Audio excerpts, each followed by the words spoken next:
In the repair shop today, One there. Pete tunes into all his talents, restoring a relic from the music halls. It's not as if you can just go down the road and get spare parts. Anything that's got to go on here, we're going to make. While Will taps into his many skills for a century-old box of memories. I'm trying to find the best shape for the job, much like a surgeon picking his favourite scalpel, I suppose.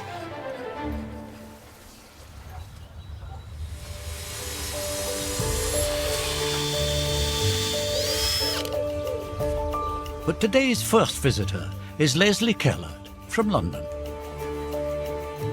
Hello. Hello. Hi. Welcome. She's hoping toy restorers Julie and Amanda can get a very old friend back on his feet. What have we got here? Ted. Okay. Oh, bless him. Hello, Ted. Oh. Tell us about Ted. Well, he means an awful lot to me. I, as a baby, was left on a doorstep in a carrier bag. Oh, my goodness. I was 4.5 months old, it turned out. I Yeah. only weighed 8 pounds, so I was really had been quite ill and neglected. The people whose doorstep I was left on applied to foster me. And eventually, when I was 14 months old, they adopted me. And this was the first toy that they bought me. Can you tell us a little bit more about your parents? Yeah, Mary and John. They were just an ordinary working class couple. Wonderful, wonderful parents. With a wonderful life they gave me, and I became their princess. Oh, wow. Oh, special people. Yeah, they were. He signifies an awful lot, doesn't So he, he in your life? signified, look, you can see he's been loved. But he signifies the love that my mum and dad gave me. So what would you like us to do? He's well worn, as you can see, and he's had an accident. Okay. I met my husband when we were 16 and we got married at 19. And this had been in my bed right the way up until the marriage. And I thought before we moved Ted to his new home, I'd give him a bit of a tidy up. So I washed him and I sat him in front of my mum's 2-bar electric fire. Oh, no. Went away to do something else and forgot and burnt his feet. Oh, you must have felt devastated. I was. He's so fragile now. And We can sort all that out for his you. growler doesn't work. You've obviously squeaked it an Quite awful a lot. Yeah. For the last 54 years, he's just had to be wrapped up in case he disintegrates. Oh, Ted. Time you came out, Definitely. mate. He's lovely. We'll look after him and we'll let you know when he's ready. yeah. Okay. Thank you very much. Thank you. Thank you. Thank you. Thank you. Bye-bye. Ted's very important to me. He's a representation of my beginning. I feel a bit sad. He's been like that for some years. I feel that Ted's in good hands. What a story. Incredible. Absolutely incredible. So what do you think? He's lovely. He just needs a bit of strengthening. Obviously, that's the obvious damage to the foot pad. And a little clean. Yeah. Okay. I'll bring his box. Come on.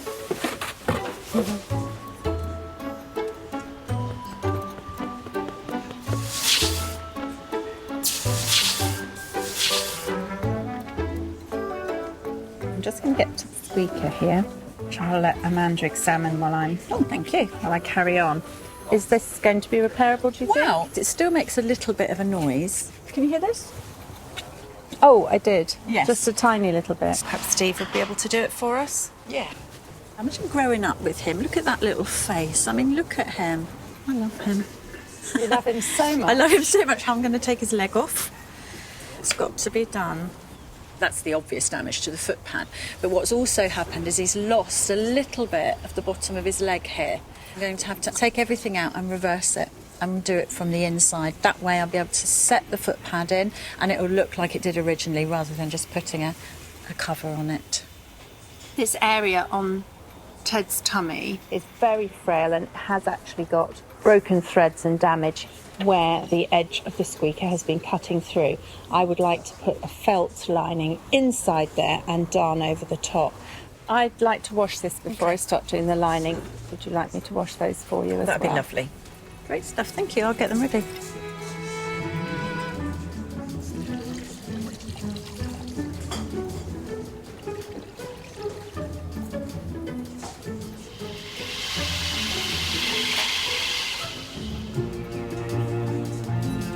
Next into the barn is Wendy Smith from Leicester, accompanied by husband Fred. They're hoping musical instrument restorer Pete Woods can give a family heirloom its pluck back. How are we doing? Fine, thank I'm you. Jay. I'm Wendy. Wendy. This is my husband, Hi, Fred. Jay. I'm Fred. Oh, I'm Fred. Hi, Hello, Pete. Pete. Hi. Nice to meet you. So, what have we got in here then? It's my mother's banjulele, which she played in the 1920s. Oh, wow. That's like what George Formby used to use. It certainly is, mate. Wow. It's an amazing little instrument. The bigger one of the family would be the banjo, of course. Okay. So, tell us about Mum then. She was a dancer. Right. She used to take it round the country with her. Playing in where? Like music hall? Music halls, yes. What's Mum's name, sorry? Well, her name was actually Phyllis Monday, Phyllis Monday. but she changed her name to Phyllis de Monde because it was more theatrical. Oh, that was So- her stage name. Yeah, it's a stage name, yes. Right. She was born in 1907. I was the last child of 4, and I didn't sort of know a lot about her life, early life. She was just mum to me. Have you ever heard your mum play this then? No. When we cleared her house, we found it in the wardrobe, which was a real surprise and sort of, wow, you know. Yeah. We didn't even know it existed. When we found the photos and matched it up to this, Yeah. we thought, It This really is, yeah. needs saving.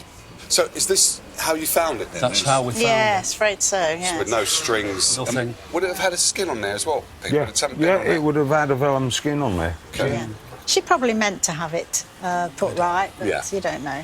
So this is the last thing that you've got. This is the last instrument. It is, yes. Yes, there's nothing left. Nothing it. else. Look, it's all gone. I've got the photos and the posters, but I have nothing tangible of Mother, nothing left to touch. Yeah. So, yes, it would mean an awful lot. Well, you brought it to the right place. Okay. I'm sure we I'm have. sure we have. Can't thank you enough for bringing Thank it. you ever so Thank much. you. Thank you for looking. Thank you, Pete. Thank Nice you. to meet you. You take care now. No, take care. Okay. Bye-bye. Bye. Bye-bye. I don't think there were many ladies in the 1920s doing what my mother was doing. I'm so proud of her because I didn't realise until recently what an interesting life she had led. I'm hoping that by leaving the banjulele with Pete, it's going to look beautiful. It's going to look just how it did when Mother played it in the 1920s. Traditionally, Yeah. funny enough, these were made by drum makers. It's like a little drum. All right. So apart from the skin and the strings, what else is wrong with this then? We've got 11 of them missing. What's these then? Those tension the vellum up. The skin? Vellum. The skin, yeah. All right, to then pull it in nice and tight. Yeah. There's a bridge missing which a string set on. Right. This was made pre-1940. It's not as if you can just go down the road and get spare parts. No. So anything that's got to go on here, we're going to make. Do you want me to order you some strings as well and some skin? Yes, please. We're gonna need some, ain't you? We're going to need some, otherwise it's not going to work very well, is it? Right.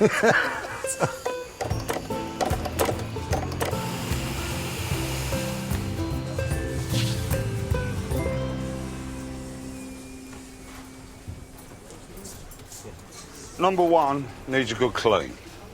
Needs all the metal work off. He's missing all but one tension rod. So I've got to make 11 screws, 11 nuts. The banjulele was a nice, light instrument. So if you was travelling from music hall to music hall, it was a good instrument to accompany yourself on. Just look at George Formby. He didn't do bad out of it. Right, just got to be a bit careful not to lose any of these fittings. You can't buy them off the shelf because they've all got to be hand done. Right, now that bit's ready to be polished, I'll put that one side. I can start making 11 rods.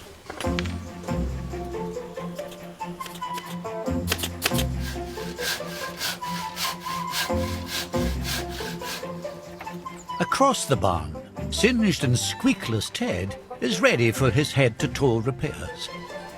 one of which requires the skills of mechanical expert Steve Fletcher. How you doing? Yeah, good, thank you. I need a little favour. Oh. I've got this squeaker I'd like you to have a look at. What noise is it supposed to make? Eek! Right.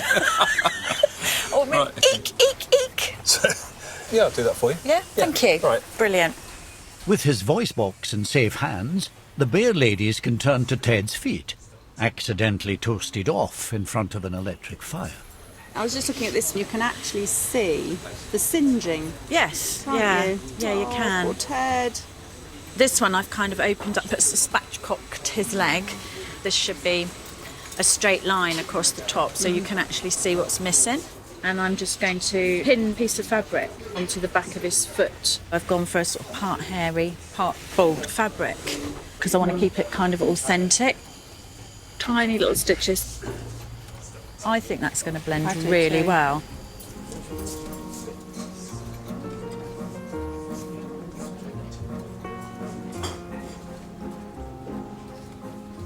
I'm going to paint this material with a rubberized paint to seal it, because at the moment it's leaking like a sieve. All the air is coming out. It's nice when you can repair something like this, because if you put a brand new squeaker in, it just wouldn't be the same sound. Ted's newly mended feet are now ready for some custom-made foot pads. So what we do every now and then is we make up these batches of fabric, and we use a soft cotton, and we paint it with a mixture of PVA and acrylic paint. What I'm going to do is use some beeswax on there, and I'm going to really rub it in. We're trying to make it look like it's been there forever. You know, brand new shiny pieces would stick out like a sore thumb. This is a technique that we've kind of developed for ourselves, really. So I think I'm happy with that now. It's starting to sort of match up colour-wise as well. At the front of Ted's tummy, there was a small hole from constantly pressing the squeaker. By lining this hole with felt, we should end up with something stronger and firmer that will last for a lot longer. Even though he's old, I'm sure that Lesley is still going to want to cuddle him. And that's why we're going to extra lengths, really, to make sure that he's strong. Hopefully it will remind Lesley of her parents. Yeah. Bring back those lovely memories. Yeah. Of when she was a little girl.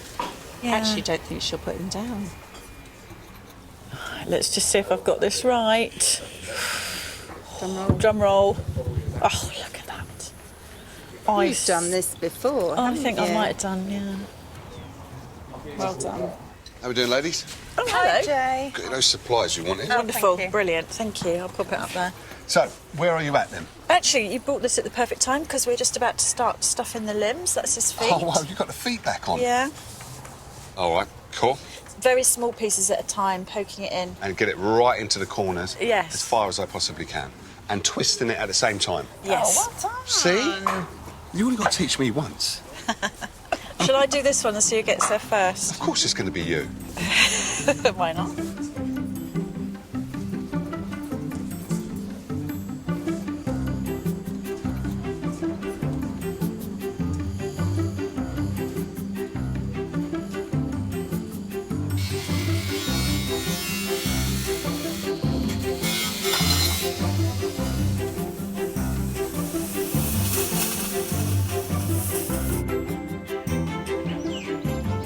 Next into the barn are Valerie Thame from Basingstoke and daughter Anna, with an item that could revive some forgotten memories. They're hoping antique wood restorer Will Kirk can help. Hi there. Hello. I'm Anna. Nice to meet you. I'm Will. Hello, Will. Valerie. Valerie, nice to meet you. I'm Will. Hello. So, what do we have here? In the box is Minnie, my mother-in-law's tea chest. Lovely. It was given to her in end of the 1920s, beginning of the 1930s. Okay. We know she got it in payment, as it were, for something she had done. Okay. We think it was assisting at childbirth, delivering a baby. Childbirth? Yes. Was she a midwife? No, and there was no NHS, and you'd have had to pay the doctors. and the woman wanted to pay. Minnie wouldn't take the money. So she gave her this lovely teacher's. Well, I'd certainly take this as payment. Yeah. I can see why she agreed. Yeah. It's in a bit of a bad state. Oh, I know, it's so sad.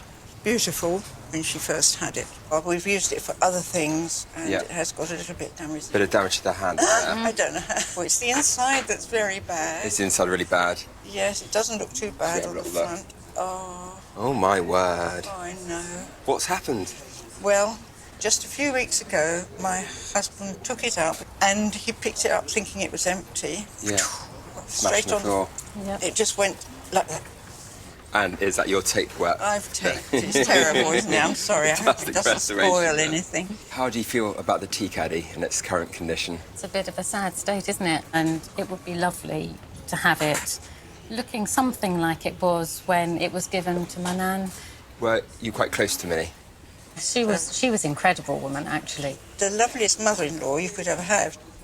She was formidable, I think is the word. But she was amazing. And this box, as a child, I used to love opening this up and looking inside and taking out all the precious treasures and oddities inside it, yes. One of the things that was always kept inside is a glass and cork syringe.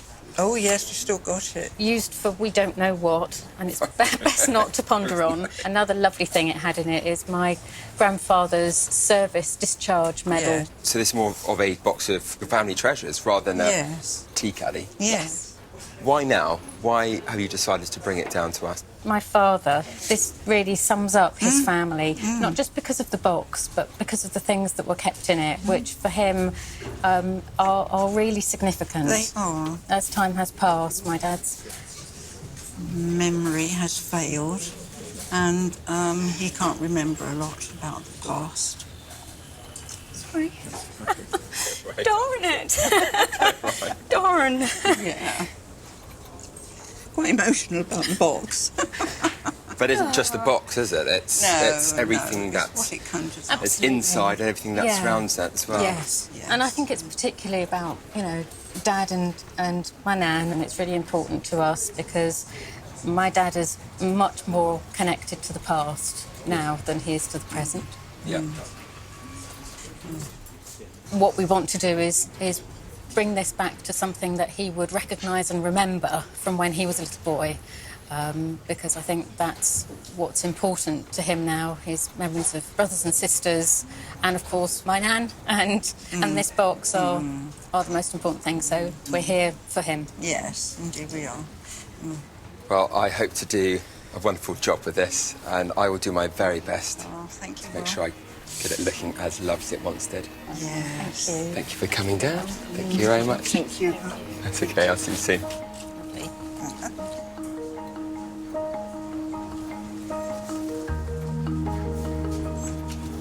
It's the first time the caddy has been out of our possession for nearly 100 years, between myself and Alan's mother.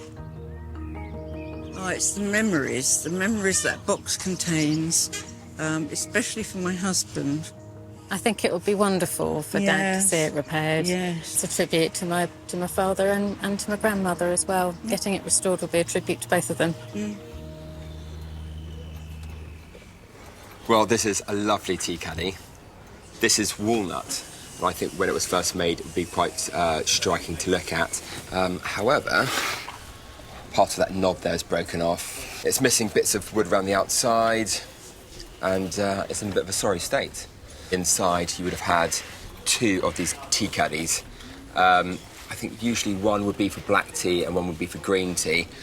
Usually, I would restore this back to how it was originally made. I think it'd be quite nice to store this one box, but maybe even line the rest of the space so Alan and Valerie can put their treasured memories as a sort of keepsake box, and a touchstone for Alan to sort of keep in touch with the past as much as with the present.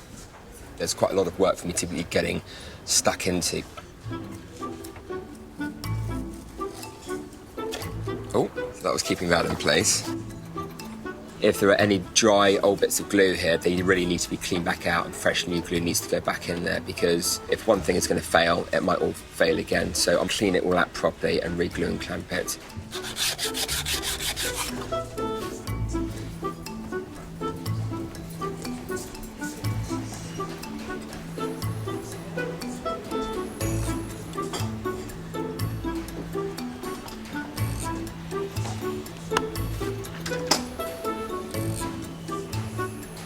Well, that looks like an absolute mess. However, the lid fits firmly shut and it's all nice and square. So I'm going to leave that to dry now, and once it has, I can take off the clamps and see if it fits back in the caddy.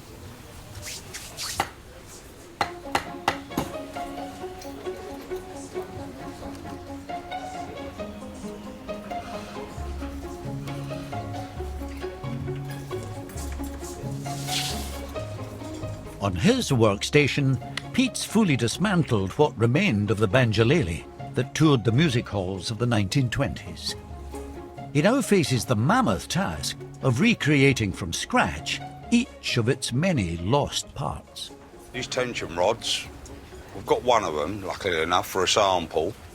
We've got to make 11 of these.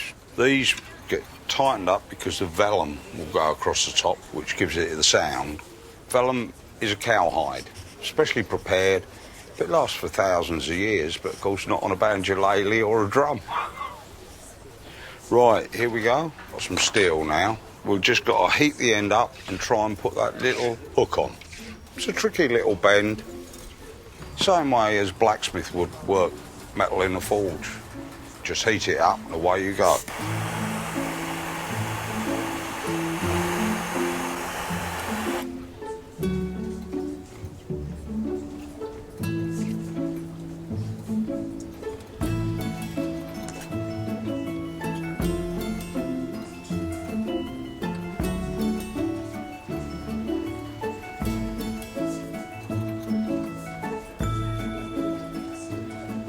That's now fitting on there. We need to cut it off to length.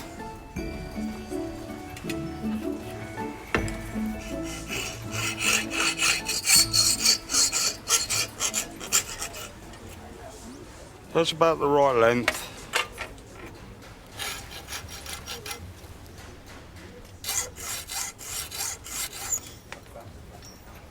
I think they're almost identical now. All we've got to do now, take it to the lathe, put a thread on it.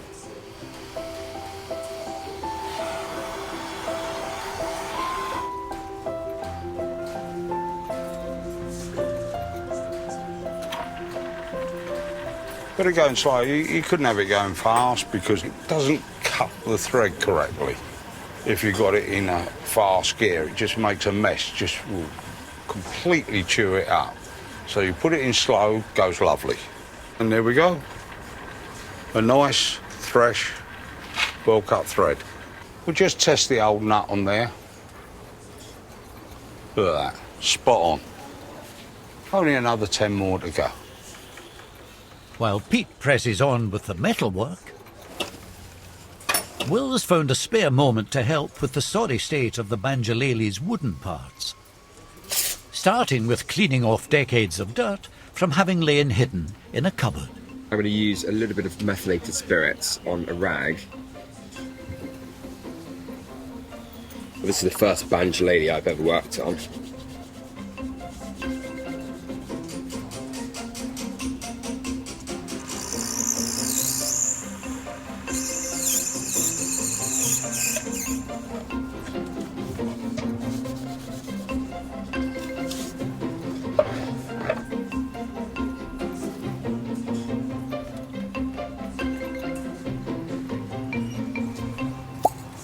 Now that the banjulele's clean, it's ready for polishing. This is my French polishing pad here, and on the inside I've got some lamb's wool. Once you pour the polish inside, when you go to polish up a surface, it releases just enough polish to cover the area that you're working on without flooding the area. There is an art to French polishing. Circular motions, really working polish into the grain. Then I'll finish off in straight lines to pull out any of those circles that I might have made in the polish. Once that's dried, it'll be looking lovely and ready to hand back to Pete.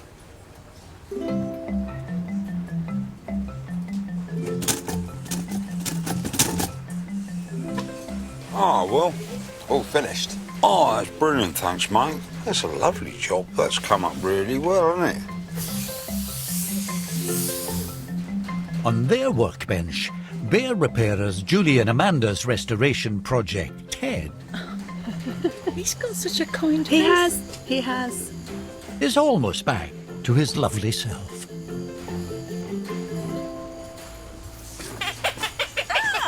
Hello. There we go. Perfect. Sounds like sooty. It does, doesn't No, it? it's sweep. Sweep. Oh, is it? Oh, right, okay. Oh, yeah, sooty didn't make any noise. No, it was weird, wasn't it? Thanks ever so much. That's brilliant. They have an awful habit, these teddies, if you think you've got it all in and then you go like that, see, and they've moved the squeaker. OK, Mr Bear. I'm not having any messing this time. Going back in. You're not going to get me this time.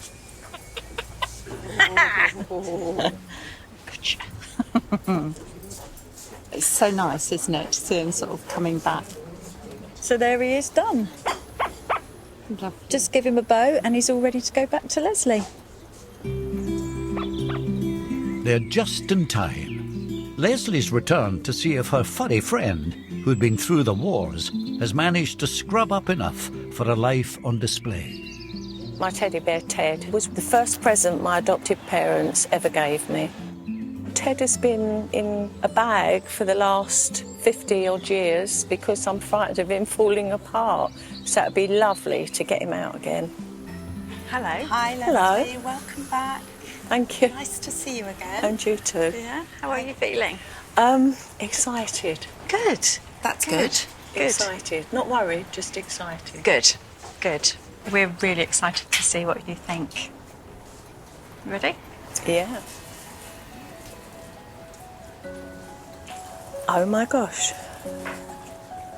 Oh, he just looks wonderful. Really, really wonderful. You'd never know that I've toasted him. No. Oh God. It's lovely. Thank you so much. You're welcome. You're so welcome. He's got a new bow. Yeah. He looks so smart.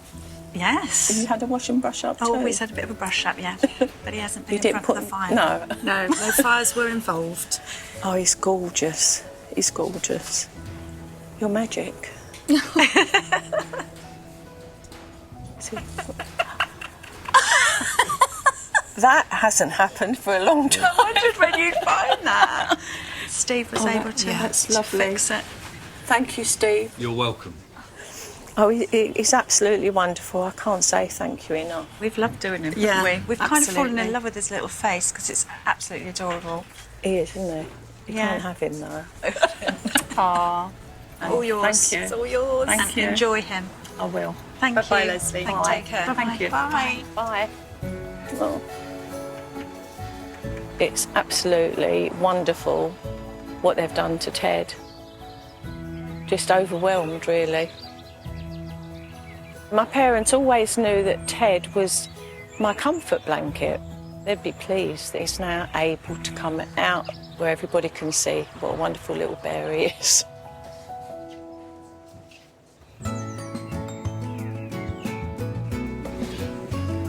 Will is now back on his main project of the day, the 1920s tea caddy.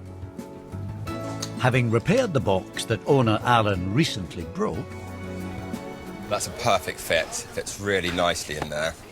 and knowing that Alan and Valerie use the caddy to store precious mementos, Will wants to create a customised compartment to hold them. I'm going to make the new tray out of this recycled piece of plywood. Now that's all drawn out, I can get cutting on the bandsaw.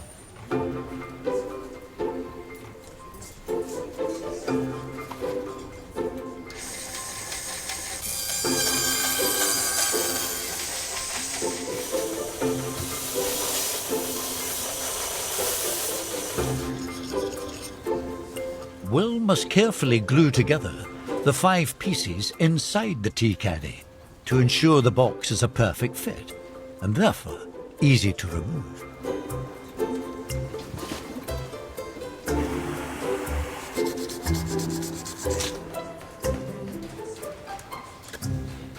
Well, this is the moment of truth now. And there we have one complete tray.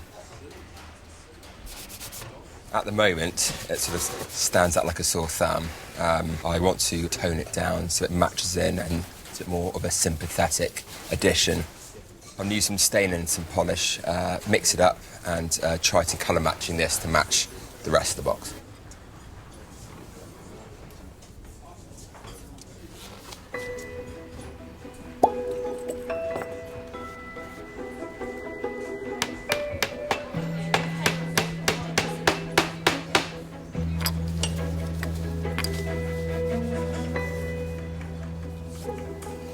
Well, that looks really smart.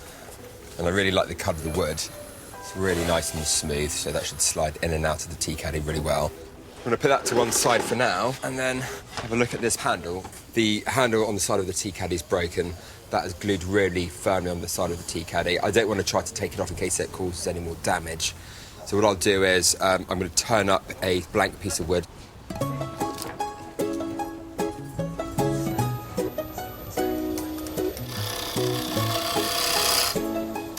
Turning is the centuries-old art of shaping wood while it is being rotated.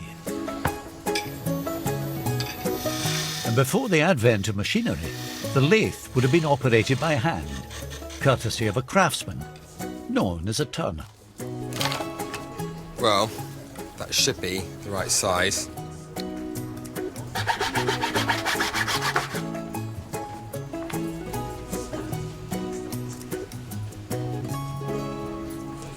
Will can now start the precision task of mirroring the detail on his new half handle. I'm trying to find the best shape carving gouge for the job. Much like a surgeon picking his favourite scalpel, I suppose. There are different shapes in the profile here, so no one singular carving gouge is going to do all the work.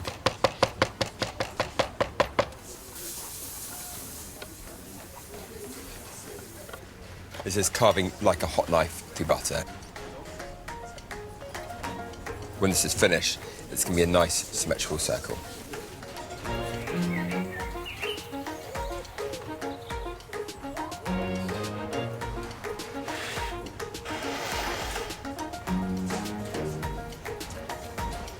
Across the barn, Will's other handiwork is taking centre stage as Pete attaches all his own handcrafted metalwork to the banjulele.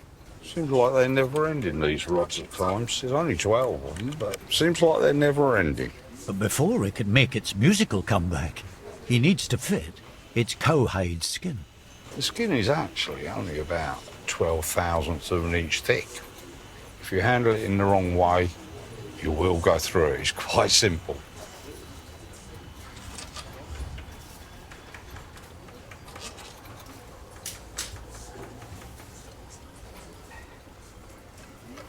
Right, that's the last one on at last. Now I'm just gonna trim the head off all the way around. Right, that's it, all cut. Now we've just got to put the strings and the bridge on. Right, here we have gut strings, which are what would have been on it when it was new. Not like the nylon that they put on nowadays. So we start threading these through. Now, most important thing, the bridge. Without it, doesn't work. Not very in tune, Banjo. Right, well that's almost done now. So a little bit of finer tuning, it's all ready to go back to Wendy and Fred. The well-travelled banjulele that once lit up the music halls of the Roaring Twenties had lain in silence for decades. Now owner Wendy and husband Fred have returned to see if Pete has managed to give it back its voice. It's a memory of my mother, who unfortunately isn't with us anymore, and a memory of the interesting life she led. Hello, Lovely Wendy. to see you again, Pete. Fred. Nice to meet you again, yes. Nice to see you Hi again. there, Will. Hello, Will. Hi, Will. Nice to meet you. Whoa. We enjoyed doing it. It was a nice job. What did it look like when it first came in? It was very sad, I'm afraid. We've never heard it played. Never? It was just in a cupboard and probably been there for an awful long time. It was what your mother used when she was performing. Yes. Yeah. Well, I just hope she's looking down on us now. I hope she'll be happy. I'm looking forward to this. Right, shall we have a look? Well, I think we ought to have a look, mate, yeah. Oh, that is... That is fantastic. Is it the same one? Oh, that is gorgeous. Oh, Pete, thank you so much. That's all right. Well, it was a joint effort. Will done the wood. Yeah. I done the metal. Oh, That's a wheel job for you, proper job. It's really gorgeous. We shall I mean, the family's going to treasure this forever. Absolutely, yes. Are any of you able to play? He's going to give it a go. I'll give it. Do you want me to? Please. Yes, please, yes, we want to hear it. Hold on.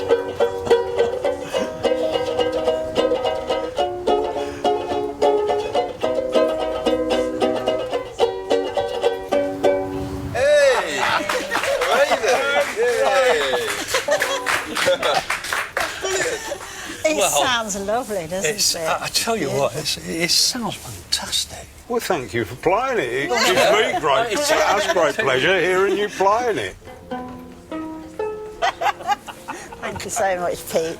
Thanks, you very Will. much. Thank you. Bye. Bye. It's fantastic. It is, isn't it? It's lovely. Yeah. We've got the banjulele back. It's absolutely wonderful. Just think your mother's played it, Yes. and I've had the privilege to knock out a bit of a tune on it as well. Yeah. She'd have been really pleased that Fred played the banjulele the first time we had the chance to do that. There's no words. No words at all.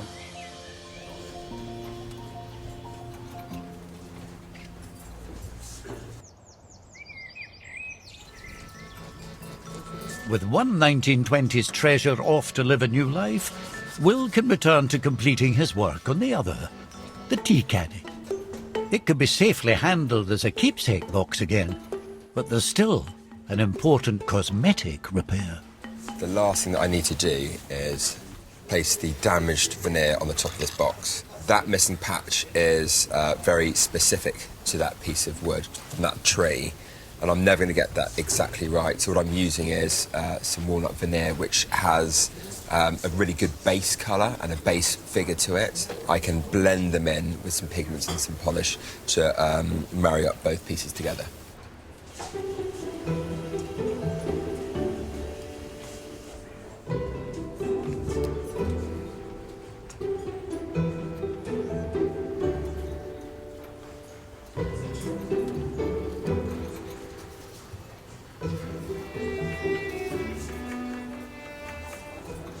That's a really nice match.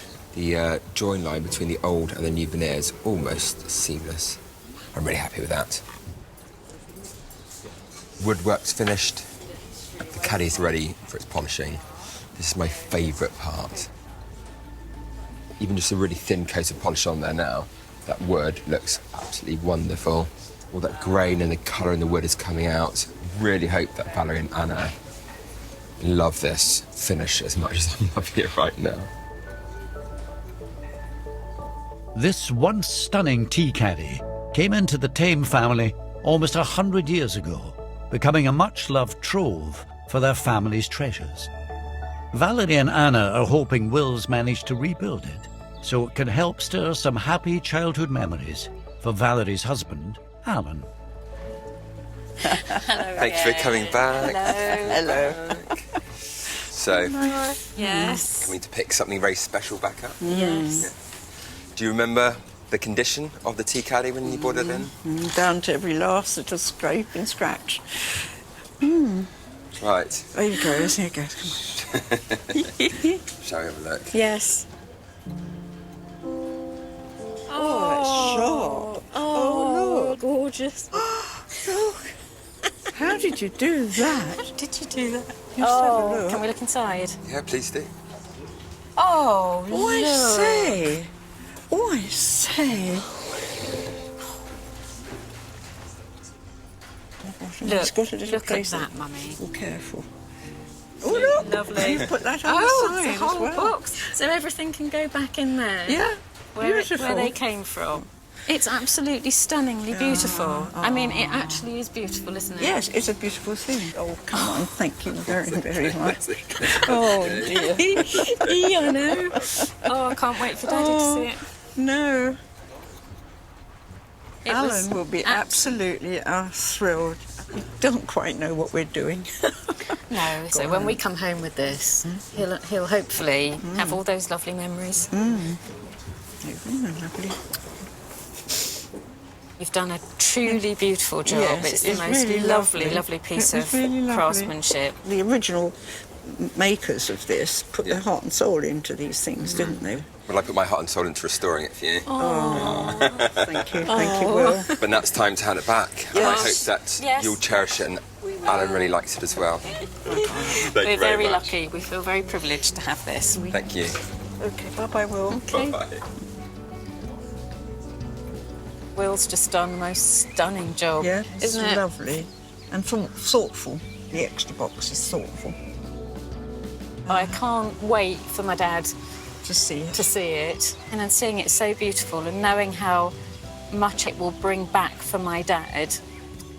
Yeah. It's emotional, that's it. That's it.